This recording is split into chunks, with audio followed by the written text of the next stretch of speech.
Fue un día como hoy, hace 2 años.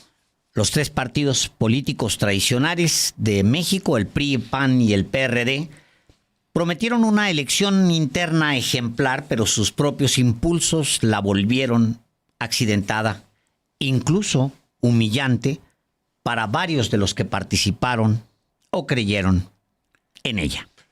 En el camino quedaron varios. Desde Santiago Krill, quien lleva un cuarto de siglo aspirando a la candidatura presidencial de la derecha. Gustavo de Hoyos, quien junto con Claudio X González había logrado la alianza de las 3 fuerzas políticas. Enrique de la Madrid, un opaco exsecretario de Turismo, cuya única carta ha sido su padre, Miguel de la Madrid, gris expresidente de México. Y Beatriz Paredes, quien mantuvo el paso hasta el final y puso en riesgo a la favorita de las élites mexicanas, Xóchitl Gálvez Ruiz. Fue un 3 de septiembre, pero de 2023. La derecha mexicana no lo olvidará. En un evento deslucido se develó que había candidata para 2024. La comisión que dominaba Claudio X González, Marco Cortés y Alejandro Moreno Cárdenas, estos últimos 2 dirigentes de PAN y PRI respectivamente, presentó a Gálvez Ruiz como producto de un, entre comillas, proceso ciudadano, aunque pronto se impondría la realidad. Los 2 partidos mayoritarios decidieron todas las candidaturas y la presidencial siempre fue carta de las élites intelectuales, mediáticas, académicas y empresariales que habían partido la baraja en esa elección y jugaban como cupiers. Sí, personajes como Enrique Krause, como Héctor Aguilar Camín, orientaron la elección hacia la muy polémica empresaria hidalguense, iniciada como política durante la administración de Vicente Fox, con una fortuna hecha al tiempo que se desempeñaba en el servicio público. 2 días después de la presentación de Xóchitl Gálvez Ruiz, la izquierda presentó a quien había ganado una batería de encuestas internas en un proceso que tuvo como garante al presidente Andrés Manuel López Obrador. Usted lo recordará, por supuesto, fue Claudia Sheinbaum Pardo. La mayoría de los candidatos aceptó el resultado, pero no todos. Marcelo Ebrard Casaubon, un político experimentado y aspirante a la candidatura desde hace 25 años, fue el único que se rebeló. Ebrard, aquí también se lo informamos en su oportunidad, protagonizó un episodio peligroso para el oficialismo que se resolvió más adelante. No nos vamos a someter a esa señora, dijo sobre Claudia Sheinbaum. Sus seguidores le gritaban, «¡Presidente, presidente!». Luego aceptó la Secretaría de Economía del primer gobierno en más de 200 años de la República, con una mujer a cargo de la presidencia de los Estados Unidos mexicanos. 2 años después de aquel septiembre, convulsionado y borrascoso para algunos y de consolidación para otros, aquí en Los Periodistas lanzamos una primera lista de 18 personajes de 2025, de izquierda y derecha, algunos de ellos con material presidenciable. De las internas de 2023-2024 sobreviven pocos, como se puede ver a continuación. Otros nuevos jugadores se han sumado a la contienda, aunque es prematuro vaticinar que esta lista no tendrá varias sacudidas. Esta primera lista, hay que puntualizarlo, nace con una advertencia. Muchos de los que están anotados posiblemente no puedan sostenerse ni un año cuando se haga la siguiente revisión. Y lo más probable es que otros se agreguen. Por lo pronto, son 18 los que aparecen enlistados. Ya veremos si en el 2026 y en el 2027 luego y en el 28 entran y salen otros. Pero esta es una lista elaborada por Alejandro y su servidor. Bueno, vamos a la primera propuesta. Recuerden, o no lo hemos dicho, más bien, entérense usted que hemos organizado esta lista en orden alfabético. Y la primera es, la número 1 en esta lista es alcalde Luisa.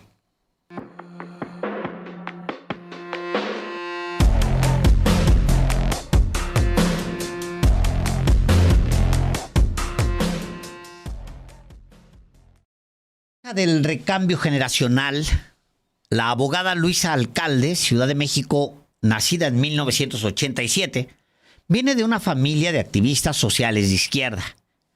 De muy joven se inició en la política cerca de Andrés Manuel López Obrador y fue muy activa en las campañas del 2017 y 2018, donde tuvo una gran visibilidad. Con el triunfo de la izquierda en la carrera presidencial, su ascenso fue meteórico. Primero secretaria del Trabajo y después secretaria de Gobernación.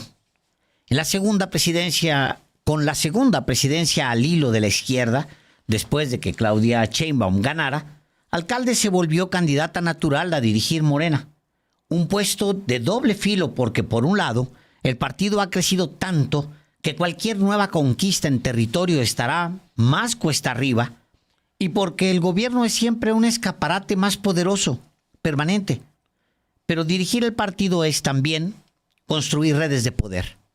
Luis Alcalde es una carta fuerte de la izquierda para 2030, sin duda. Necesitará dar golpes de efecto para visibilizarse, lo que siempre será un riesgo. Tiene varias ventajas y una de ellas es su juventud, combinada con una madurez prematura. Tiene experiencia y actitud y ha sabido mantenerse alejada del escándalo. Y tiene tiempo. Bien podría aspirar en 2030 y si su tiempo es 2036, estará mucho más madura para tal cargo.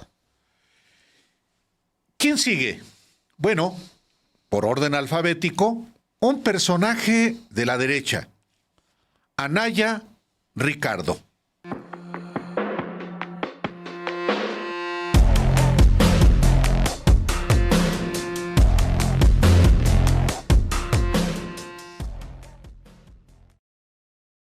Refugiado en Estados Unidos, antes y después de su derrota como candidato presidencial ante Andrés Manuel López Obrador en 2018, Ricardo Anaya Cortés, quien nació en Naucalpan, en el Estado de México, en 1979, regresó a México solo cuando se garantizó fuero como senador del PAN en el 2024.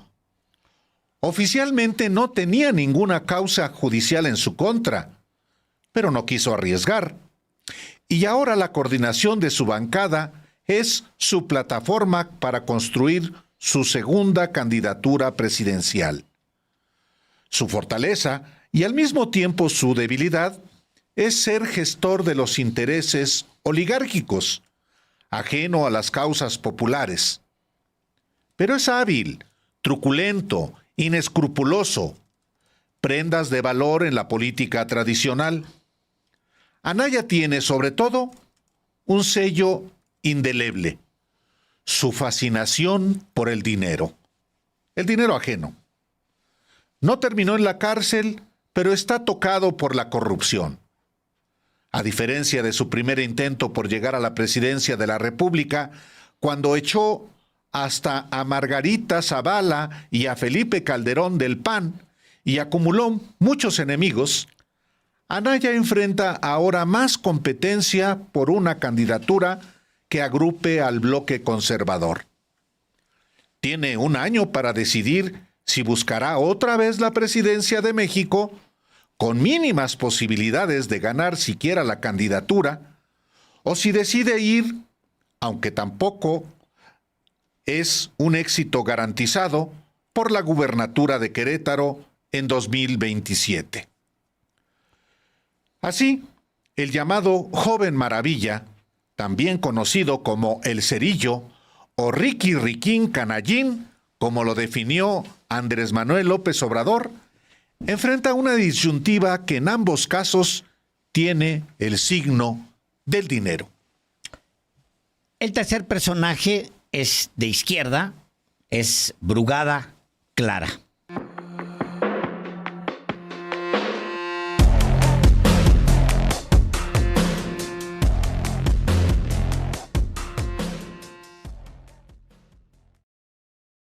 Cuauhtémoc Cárdenas, Rosario Robles, Andrés Manuel López Obrador, Marcelo Ebrard, Miguel Ángel Mancera y, por supuesto, Claudia Sheinbaum fueron jefes de gobierno y aspiraron en su momento a la presidencia.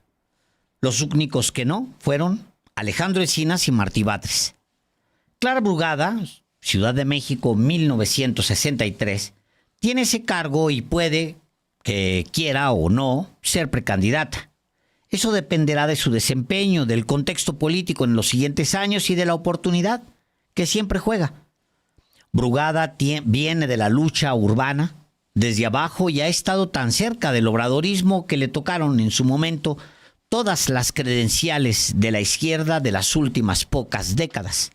Macanazos en protestas pacíficas, golpes desde el Tribunal Electoral, presiones, agresiones. Ha sido parlamentaria y también tiene experiencia administrando a nivel territorial. Algunos la ubican como parte del equipo de Marcelo Ebrard, pero lo mismo, es cercana a AMLO y lo es de Sheinbaum. Iztapalapa ha sido la base de su carrera y ahora tiene la oportunidad de demostrar que sus modelos de gobierno pueden aplicarse para 10 millones de personas. Gran reto para un activo importante de la izquierda. Córdoba, Lorenzo, es el siguiente cuadro que examinamos aquí.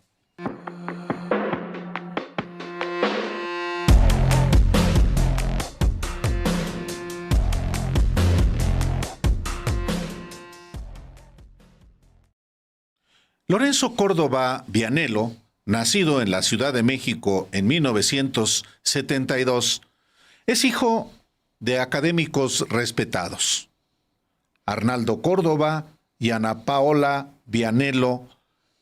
Él mismo ha hecho una carrera interesante como catedrático y divulgador, pero su carrera toma rumbo cuando se incorpora como asesor del consejero presidente del extinto Instituto Federal Electoral, José Woldenberg.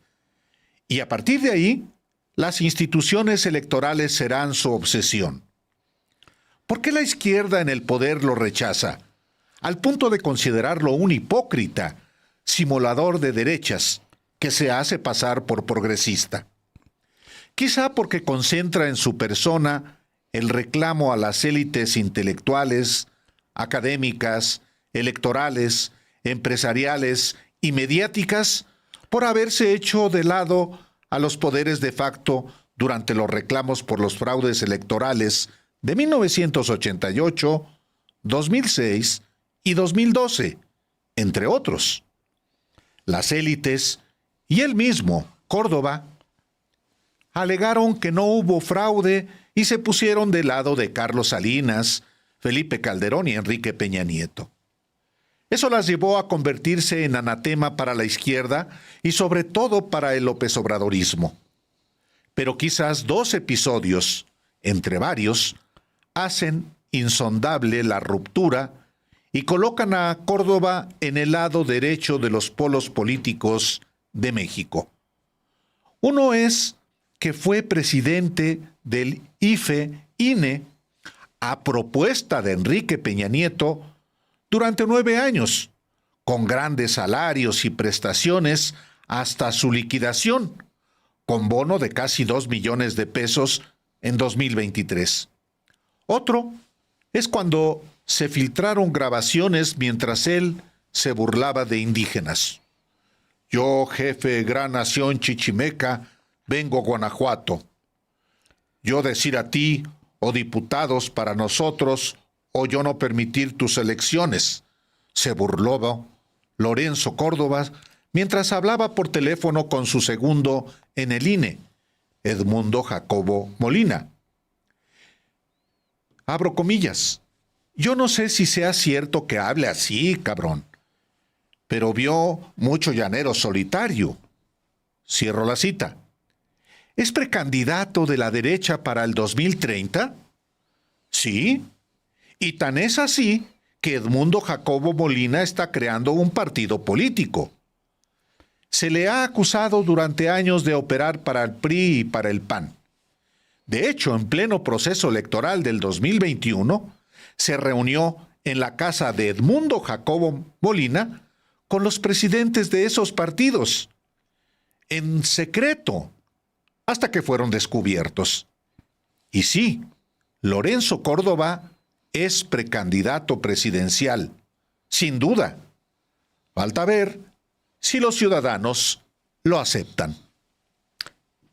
El quinto personaje de nuestra lista es Enrique de la Madrid.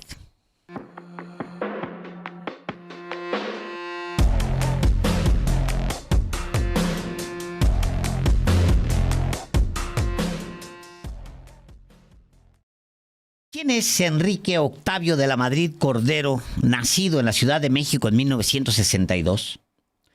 Una revisión a su currículum permite concluir que se trata de una persona con una fuerte autoestima. Ha sido secretario de Turismo de Enrique Peña Nieto y ha ocupado algunas otras oficinas del sector público y privado. La única vez que pidió el voto de la gente fue en 2003, cuando el PRI lo postuló como candidato a jefe delegacional de la Álvaro Obregón. Perdió. Y en 2023, 2 décadas después, repentinamente dijo que quería ser presidente de México. Así. Entró a una terna de personalidades de PRI, PAN y PRD y avanzó en la interna, lo cual no necesariamente habla bien de él, sino de la calidad de los precandidatos. Quedó Xóchitl Gálvez. Octavio de la Madrid es hijo de un expresidente gris, el primero en la lista de los neoliberales, Miguel de la Madrid Hurtado. ¿Cuál es su fuerte? Pues no está muy claro. En su currículum agrega que ha escrito artículos para El Universal, la OEM, Reforma, Milenio, pero ahora ya se agregó a Movimiento Ciudadano, quizás para competir por algo, después de que el PRI quedara en manos de Alejandro Moreno Cárdenas y de Rubén Moreira como dueños absolutos. ¿Candidato presidencial por MC? Quizá. El perfil del partido es como el suyo, apenas mediano, gris pero no negro, naranja tirándole amarillo o rojo, o quién sabe.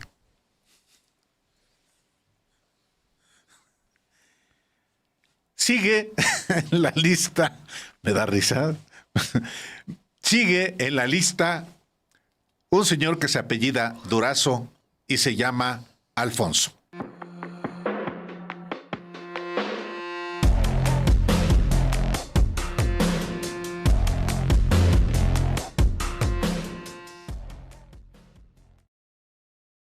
Fue secretario particular del priista Luis Donaldo Colosio, tanto en el PRI como en la candidatura. Lo acompañó en la Secretaría de Desarrollo Social con el mismo cargo y luego, como le decía, en la candidatura presidencial. 6 años después del asesinato de Colosio, Alfonso Durazo Montaño, nacido en Bavispe en 1954, dejó el priismo y se unió al panismo, y más concretamente a la campaña de Vicente Fox en el 2000. Luego abandonó el foxismo y en el 2006 se unió a la campaña de Andrés Manuel López Obrador en Sonora y después, en 2018, se convirtió en secretario de Seguridad Pública y Protección Ciudadana.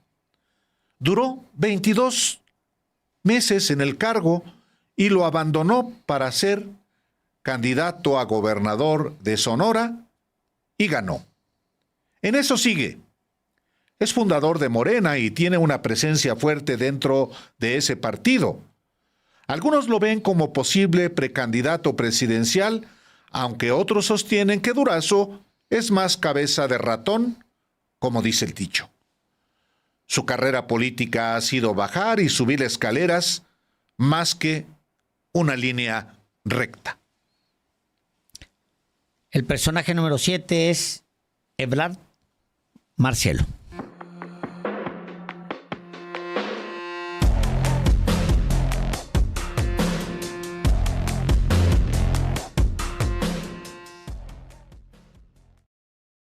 Dos veces precandidato presidencial, Marcelo Ebrard Casaubon, nacido en la Ciudad de México en 1959, ha mantenido un vínculo estrecho con Andrés Manuel López Obrador desde hace un cuarto de siglo.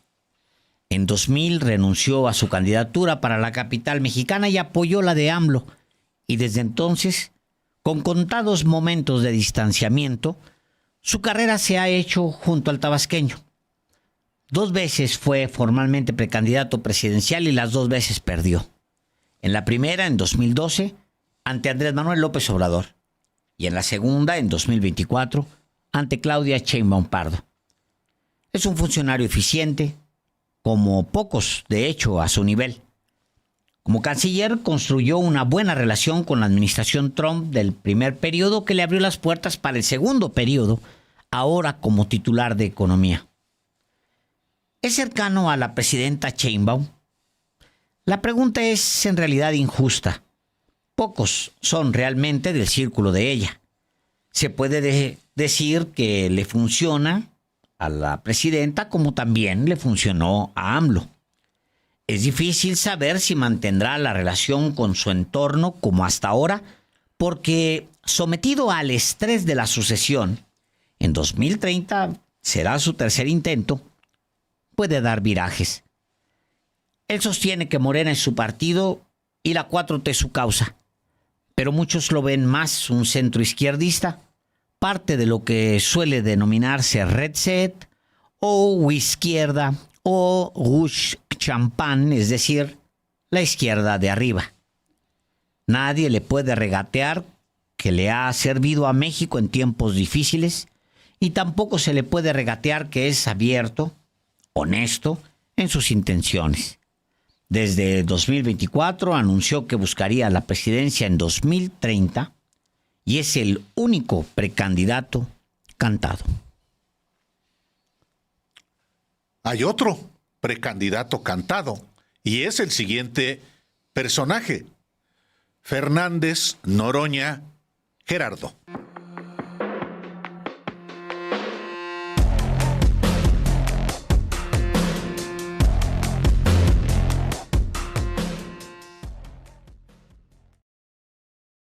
La broma dice que a las mujeres les gustan rebeldes y cuando se casan con ellos quieren cortarles la barba y el cabello largo y calzarles un traje con corbata. Esa ha sido la relación de José Gerardo Rodolfo Fernández Noroña, nacido en la Ciudad de México en 1960, con los partidos en los que ha militado. Llegó al PRD protestando contra la crisis financiera de Ernesto Zedillo y de hecho pisó la cárcel en una protesta contra él en Cancún y tuvo que intervenir el dirigente nacional perredista que era, en ese entonces, Andrés Manuel López Obrador. Luego protestó contra Vicente Fox. Después persiguió a Felipe Calderón y luego a Enrique Peña Nieto. Y cuando tuvo suerte les echó a perder al menos una tarde. Los chuchos, que siempre tuvieron prisa para corromperse, terminaron por echarlo del PRD y así llegó al Partido del Trabajo.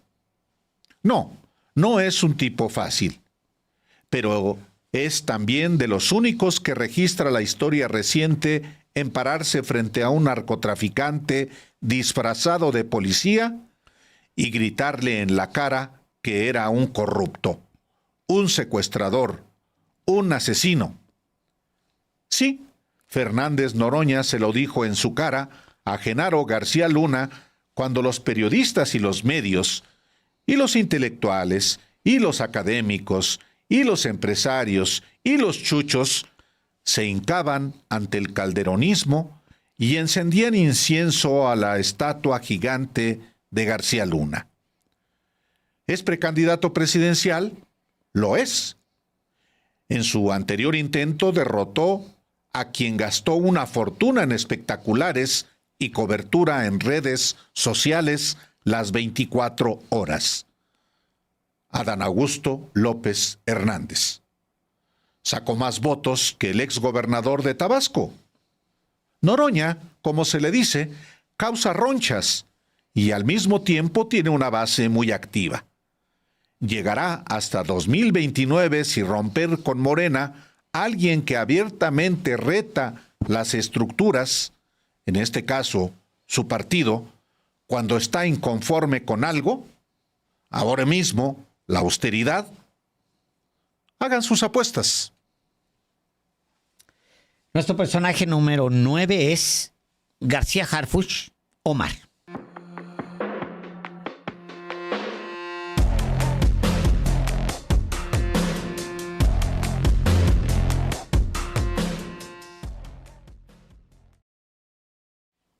Ganó las elecciones internas de la izquierda en 2024 para la candidatura a la jefatura de gobierno.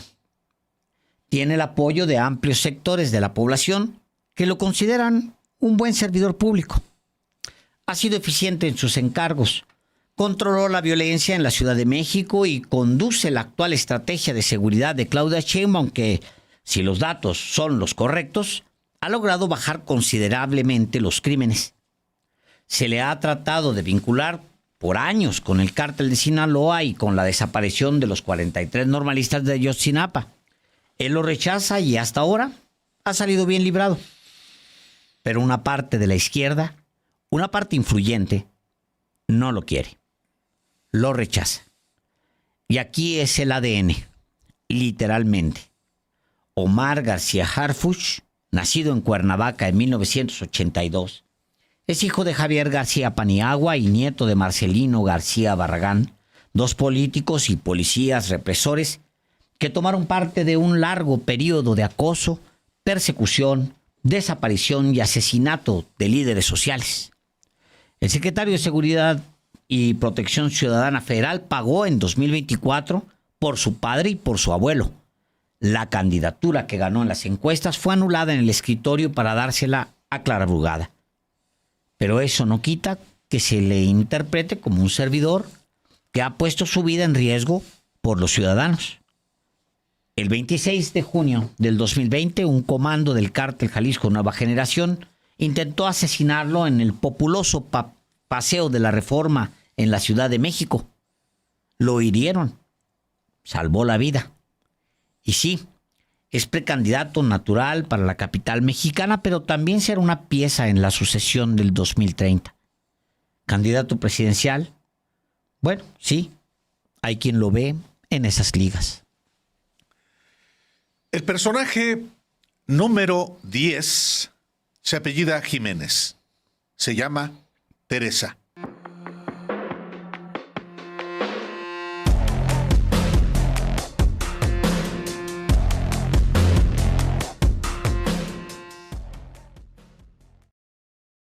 Tenía solo un año de haber llegado a la gubernatura de Aguascalientes cuando María Teresa Jiménez Esquivel, nacida en Valle de Bravo, en el Estado de México, en 1984, acarició la idea de buscar la candidatura presidencial del PAN a la presidencia de la República en 2024.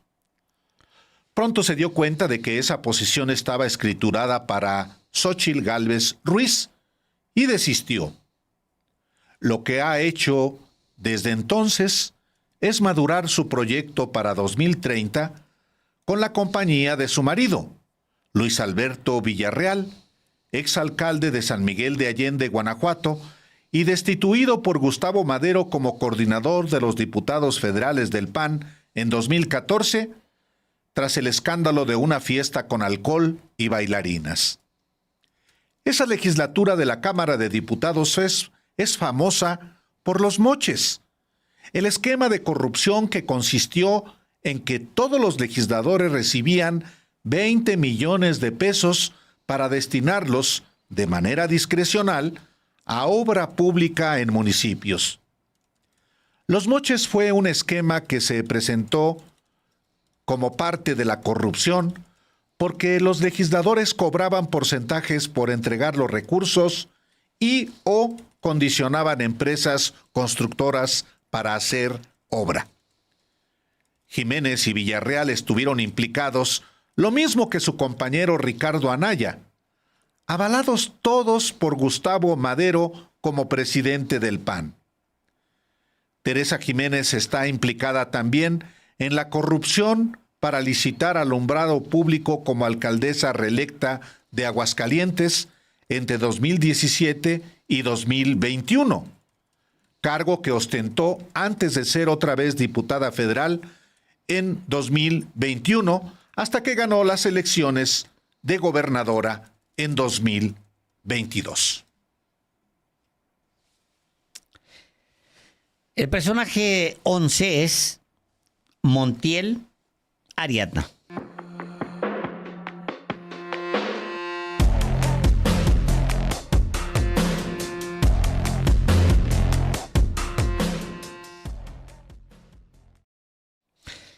Ariadna Montiel Reyes, nacida en la Ciudad de México en 1974, es una hechura de la izquierda. Arquitecta, nació políticamente dentro de las estructuras capitalinas del PRD a principios de este siglo. Fue secretaria de Jóvenes, secretaria de Finanzas y secretaria de Relaciones Políticas y Alianzas de ese partido. Fue senadora suplente de María Rojo y luego directora general de la Red de Transporte de Pasajeros de la capital con Marcelo Ebrard. Después fue diputada de la Asamblea Legislativa del Distrito Federal y luego diputada federal. En 2018, el presidente electo Andrés Manuel López Obrador anunció que sería subsecretaria de la Secretaría de Bienestar y en 2022 la confirmó como la titular, es decir, la secretaria. Y desde entonces está ahí. La presidenta Claudia Sheinbaum Pardo la ratificó. Lleva un cuarto de siglo haciendo talacha abajo, construyendo de cero, porque eso es bienestar. Una oficina que en realidad no existía y que ahora tiene presencia en cada municipio, en cada rancho, en cada ciudad, en cada colonia. Es la estructura más poderosa del proyecto de la Cuarta Transformación porque se trata de hilos finos que llegan casa por casa. Esa es Ariadna Montiel. Lleva 7 años en esas tareas que son, en parte, las que permitieron sacar a 13.4 millones de mexicanos de la pobreza. ¿Le da para ser precandidata presidencial? Bueno, sí. ¿Puede lograr la candidatura? Quizás la pregunta más correcta sea, ¿dónde se ve a Ariadna Montiel en el siguiente tramo de su vida? En el elenco que le estamos presentando viene un personaje, el número 12, que se apellida Moreno y se llama Alejandro.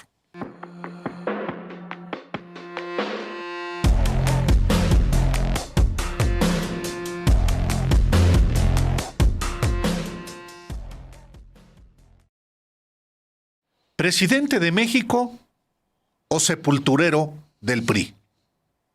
Esa es la disyuntiva de Rafael Alejandro Moreno Cárdenas, campechano nacido en 1975, dirigente del partido más longevo de México.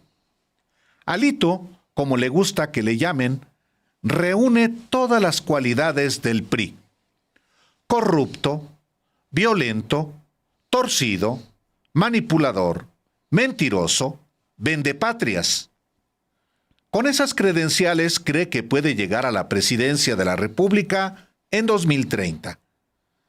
Lo único seguro es que él será candidato del PRI, porque controla todo en ese partido. La dirigencia nacional que encabeza, las coordinaciones parlamentarias que él nombró, los sectores que se le rinden, los gobernadores, solo 2 que lo necesitan. Será presidente por lo pronto hasta el 2028 y con toda seguridad prolongará su mandato otros 4 años. Nada se lo impide.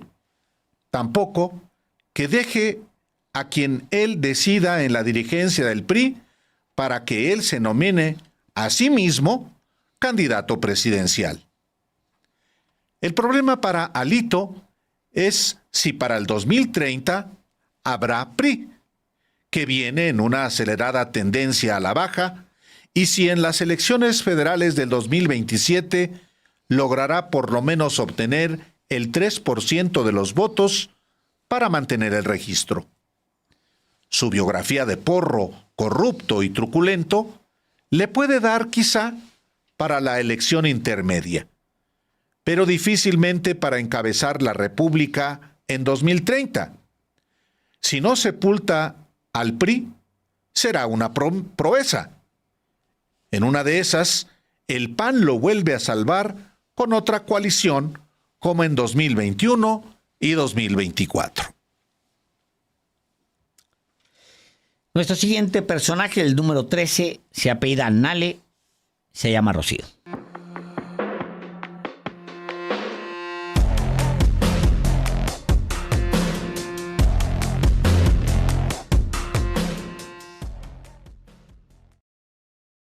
Norma Rocío Nale García, nacida en Río Grande, Zacatecas, en 1964, es la primera mujer en alcanzar la gubernatura de Veracruz.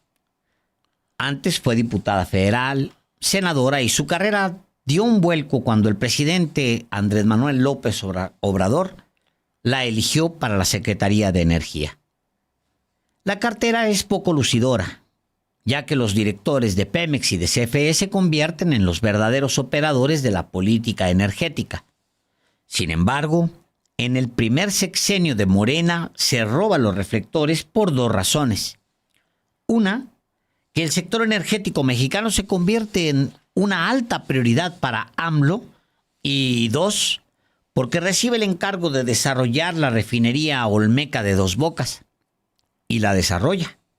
Deja Energía y se va a la candidatura veracruzana por la izquierda, donde se topa con uno de los grupos políticos más mafiosos de México, el que encabeza Miguel Ángel Yunes Linares, un verdadero rufián. Él y sus hijos le arman una guerra sucia nacional. La atacan en la prensa de la capital y, por supuesto, en la local. Ella culpa a las empresas nacionales y extranjeras del sector energético por los ataques contra ella y también a los grupos más conservadores detrás de los Yunes, como el calderonismo. Nale es un activo de la izquierda donde lleva un cuarto de siglo militando. Su especialidad en el sector energético, y ahora como gobernadora le enfila hacia más. ¿Hacia dónde? Nadie sabe, es todavía temprano. Falta que consolide, que termine bien con el encargo que los veracruzanos le entregaron. Rodríguez Rosa Isela es nuestro siguiente personaje.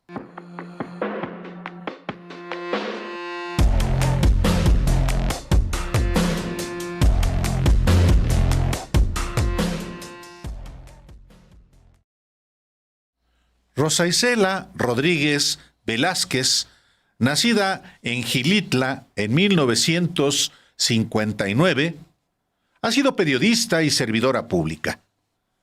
Hija del esfuerzo, estudió en la Escuela de Periodismo Carlos Septién García y trabajó en La Afición, El Universal y La Jornada. Como funcionaria se ha especializado en dos rubros principalmente: seguridad pública y atención ciudadana. Estas dos tareas, que parecen distantes, no lo son en su caso, y de hecho la convirtieron en candidata natural a secretaria de Seguridad de Andrés Manuel López Obrador, que quiso poner por delante la atención de las causas que generan la violencia. En 2023 fue precandidata a la jefatura de gobierno de la capital mexicana, pero decidió mantenerse en el puñado que acompañó al expresidente hasta el fin de su mandato. Algunos dicen que es precandidata natural para la gubernatura de San Luis Potosí, su estado natal, pero también para la Ciudad de México. Y es precandidata a la presidencia de México. Es secretaria de Gobernación y es de todas las confianzas de Claudia Sheinbaum, como lo fue de López Obrador. Viene de la lucha a nivel piso de décadas atrás. Tiene 65 años, experiencia probada y disciplina y discreción. A estas alturas, a prueba de todo. ¿Le dará a Rosa Isela para aspirar a la presidencia? Como en el caso de Ariadna Montiel, la pregunta correcta sería: ¿en dónde se ve Rosa Isela Rodríguez en el siguiente tramo de su vida? La siguiente persona de nuestra lista de 18 personajes del 2025 se apellida Romero, se llama Jorge.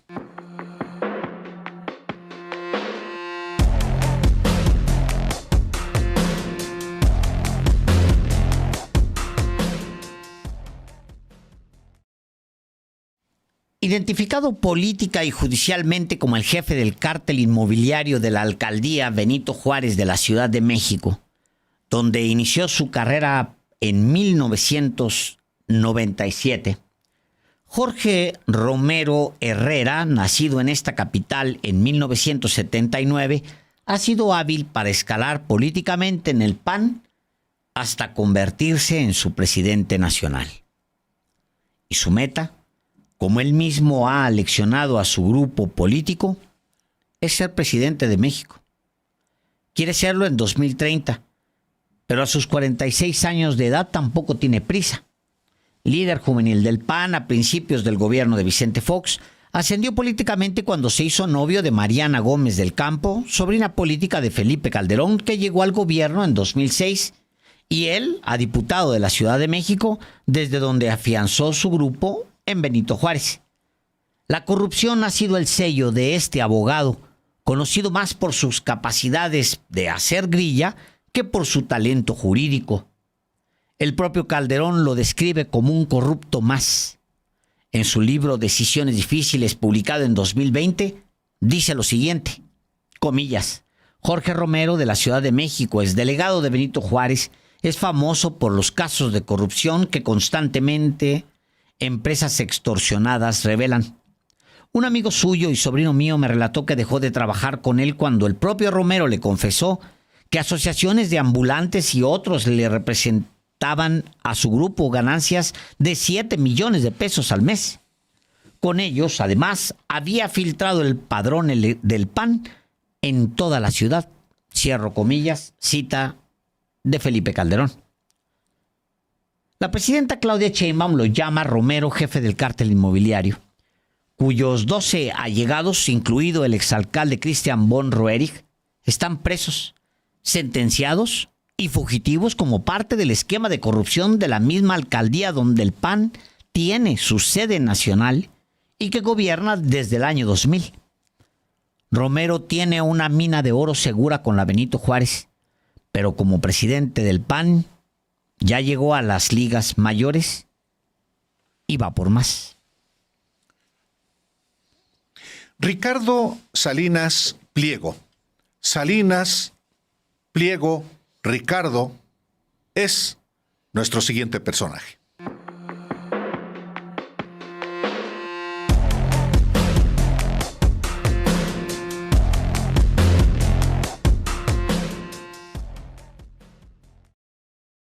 Llegó a ser el tercer hombre más rico de México. Pero en poco tiempo, sus malas decisiones lo han colocado literalmente en la quiebra. Ricardo Salinas Pliego, nacido en la Ciudad de México en 1955, es presidente del emporio financiero, comercial y mediático Grupo Salinas. Y ya lo expresó. Quiere ser presidente de México. Esta decisión la ha tomado después de que fracasó en su objetivo de que le fuera perdonada la multimillonaria deuda que arrastra desde el gobierno de Felipe Calderón, para lo cual hasta se hizo amigo del expresidente Andrés Manuel López Obrador. Cuando no logró el arreglo que buscaba, sobrevino el rompimiento y desató una implacable ofensiva contra el gobierno del expresidente y de Claudia Sheinbaum, quien informó que la deuda del empresario ya suma 74,000 millones de pesos. La nueva Suprema Corte de Justicia de la Nación, electa por voto popular, es otra mala noticia para Salinas Pliego porque perfila fallos para que ya pague todo lo que debe.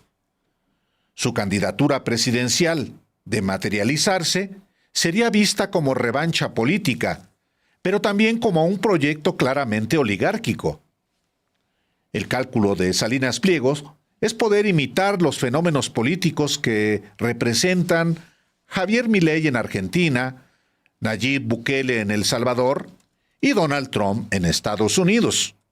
Ultraderechistas que se hacen llamar libertarios, que se imponen a los políticos tradicionales.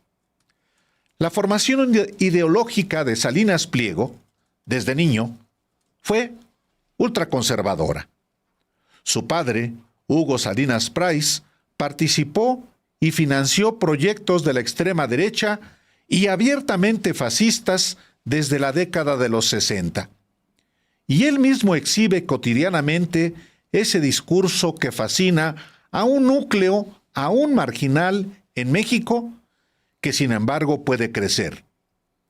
El magnate tendrá 75 años de edad en 2030. Quizá los años no sean su principal impedimento. Trump llegó a su segundo periodo como presidente de Estados Unidos a los 79 años de edad. El personaje número 17, por orden alfabético de esta lista de los personajes del 2025, es Téllez Lili.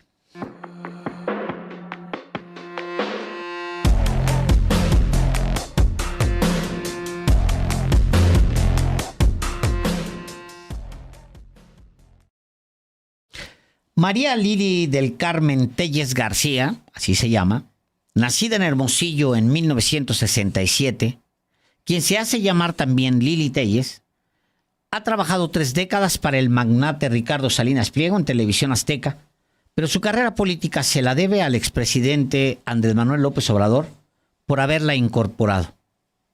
Fue él quien la invitó a ser senadora de Morena en 2018, como parte de una estrategia electoral que incorporó a personajes de derecha que, como ella y Germán Martínez Cázares, muy pronto se apartaron para volver a su origen reaccionario. Ella se sumó al PAN, por cuyo partido aspiró a la candidatura presidencial en 2024 y cuya precampaña coordinó Roberto Gil Suart, secretario particular de Felipe Calderón. Las posiciones radicalmente conservadoras de Téllez García metieron miedo a las élites y a los oligarcas que optaron por Xóchitl Gálvez. Además de la agenda provida que defiende como senadora en apego a la ideología del PAN, cuya militancia formal no se ha concretado porque no ha sido capaz de tomar un curso, la ex conductora de Televisión Azteca ha pedido abiertamente la intervención de Estados Unidos en México en momentos en que el gobierno de Donald Trump acosa y agrede a México. Con esta postura pro-yanqui, tan parecida a la del actor Eduardo Verástegui y a la de otros panistas como Marco Cortés, quien también ha invocado al ejército yanqui, o Ricardo Anaya, quien ha mantenido su familia viviendo por años en Estados Unidos, Lili Téllez ambiciona ser candidata presidencial en 2030. Ella misma se ha puesto límites. La victoria que alcanzó al lado de López Obrador como senadora de Sonora en 2018, en fórmula con Alfonso Durazo, ya no le alcanzó 6 años después. Fue derrotada junto con el priista Manlio Fabio Beltrones y llegó al Senado por la vía plurinominal. Y por último, Verástegui Eduardo.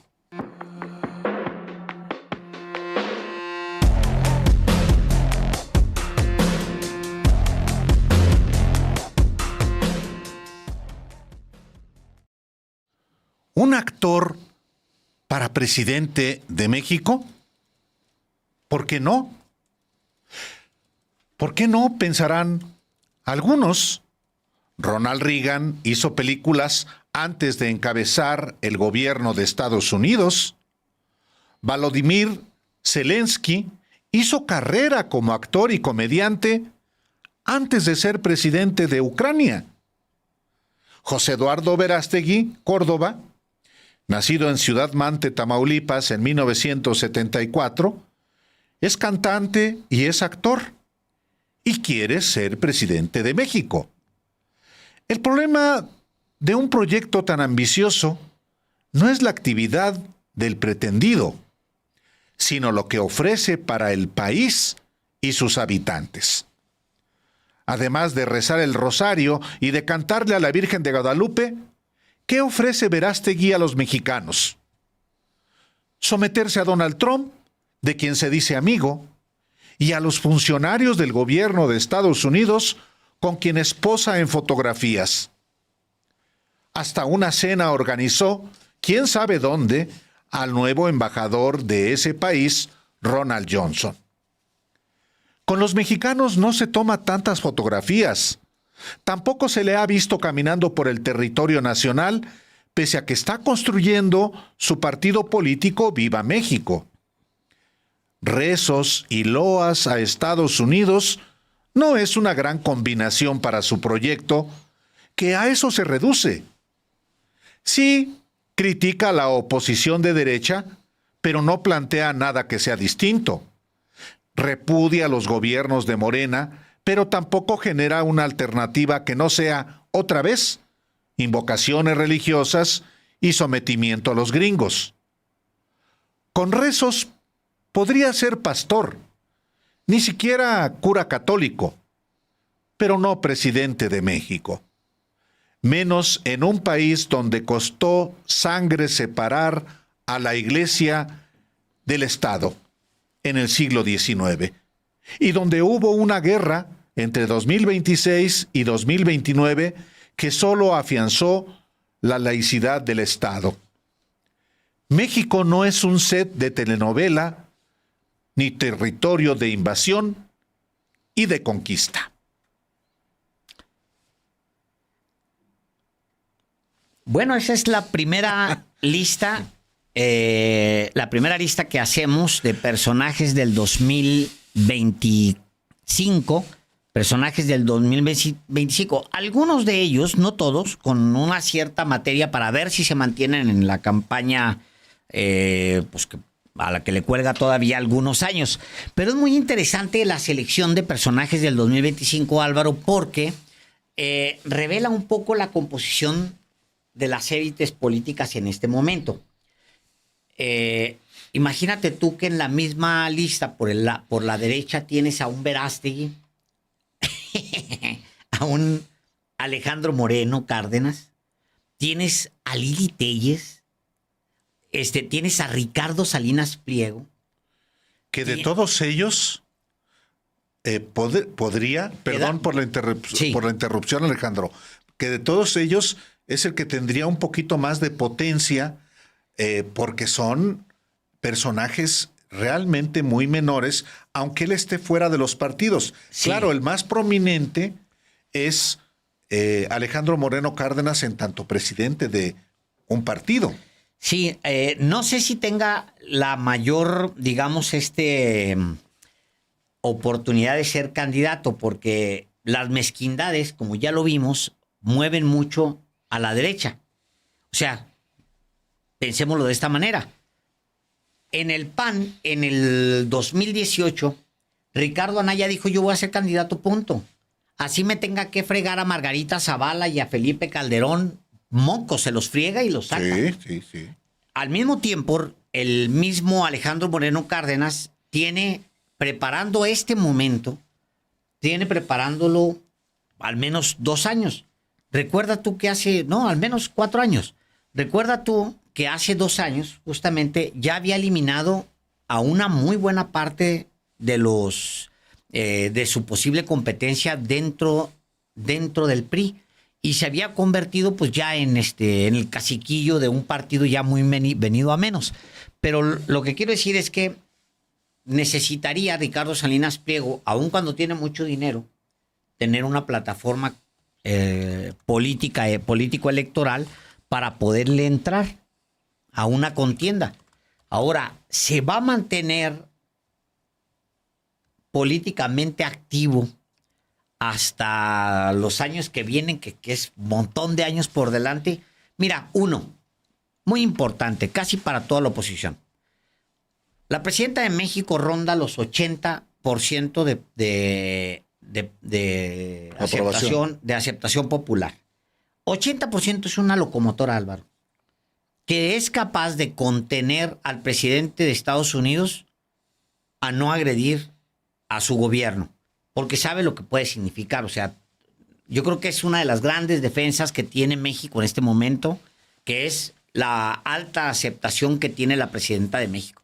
Entonces, al mismo tiempo de que esa presencia pues, no le va a permitir a muchos moverse en la oposición, al mismo tiempo genera en su entorno un ramillete súper amplio. Cuando le preguntaban al presidente López Obrador, le preguntaban, oiga, dice Ricardo Monreal que está adelantando mucho la sucesión, que eso es peligroso. Dijo el presidente, eso es una mentira.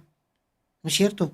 Primero, dijo él, el hecho de que haya aspirantes y gente poderosa, firme, fuerte, habla de la fortaleza que tiene el movimiento que yo dirijo o que dirigimos entre todos. Dice él. Segundo, el tapadismo era opción solamente, se inventa para empezar en el porfirismo y se respeta durante el largo periodo del PRI en el poder, dice el presidente López Obrador. Y tiene toda la razón. ¿Tú cómo puedes decirle a alguien? Dice una máxima que si tú agarras una semilla de sandía y la aplastas, la única opción de la semilla es irse para arriba. O sea, tiene tanta fuerza el movimiento, y tienes una presidenta que tiene todavía más aceptación que el presidente López Obrador en los números, en las encuestas, que dices tú, pues obviamente eso genera condiciones muy especiales, porque tienes un movimiento robusto con personajes muy robustos, al mismo tiempo que tienes una oposición convertida básicamente en un guerrero.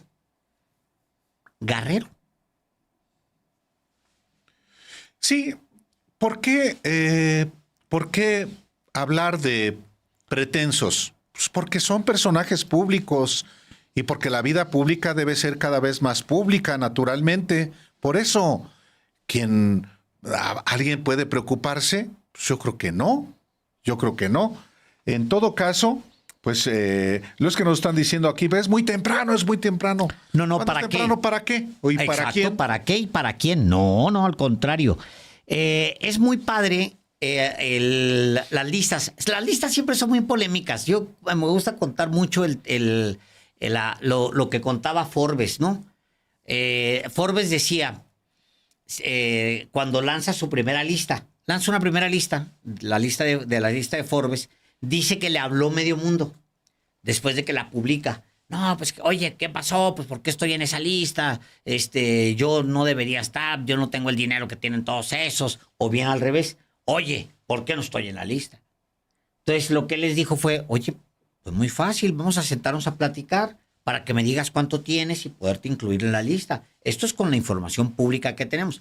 Ahora, las listas siempre generan eso, o sea, ¿por qué no está fulano de tal? ¿Por qué está este otro? Bueno, es una lista. Las listas son Faltó Gatell, que está diciendo Mariana. Por ejemplo. Martín. Y alguien dice, falta Margarinflas, dice Francisco Hernández. Sí. Yo creo que lo discutimos muy bien, Álvaro y yo.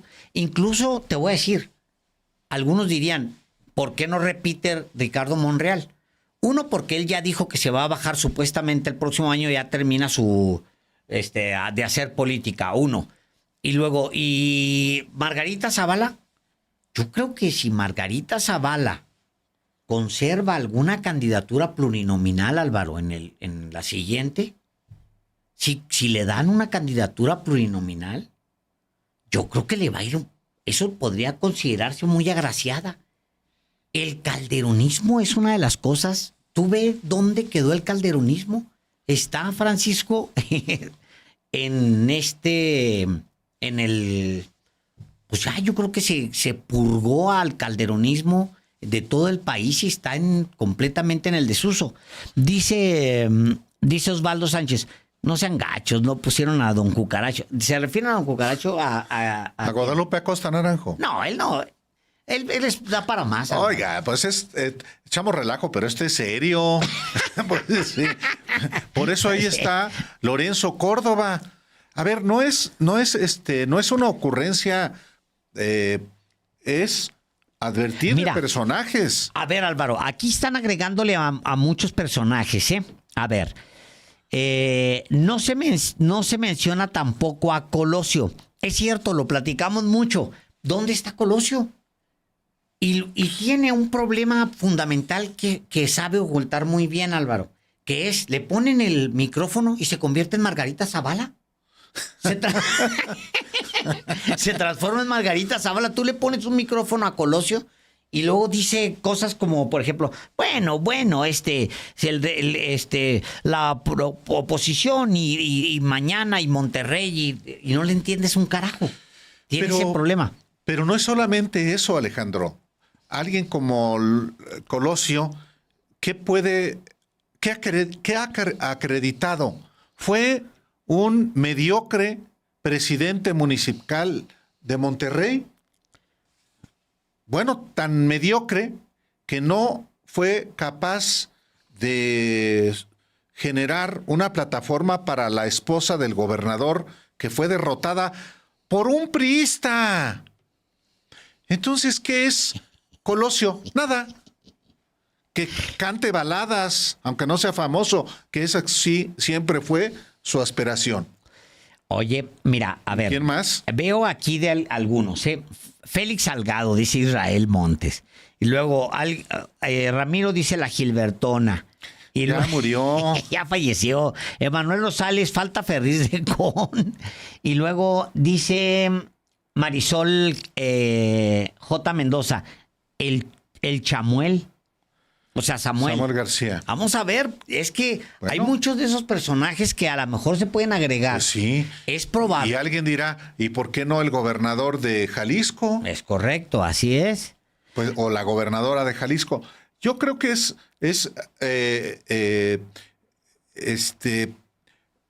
pertinente hablar de estos personajes. No tiene ni un año efectivamente la presidenta de la República en la presidencia. Ella va a hacer su gobierno los 6 años. Eso no le estorba en lo más mínimo, ni siquiera en el proceso mismo de tomar decisiones para la presidencia. Aquí hay que observar a los personajes porque efectivamente el tapadismo, el dedazo, ¿en qué cabeza cabe? Solamente en los viejos priistas que arrastran todavía esa concepción que ya no se ajusta a la realidad actual.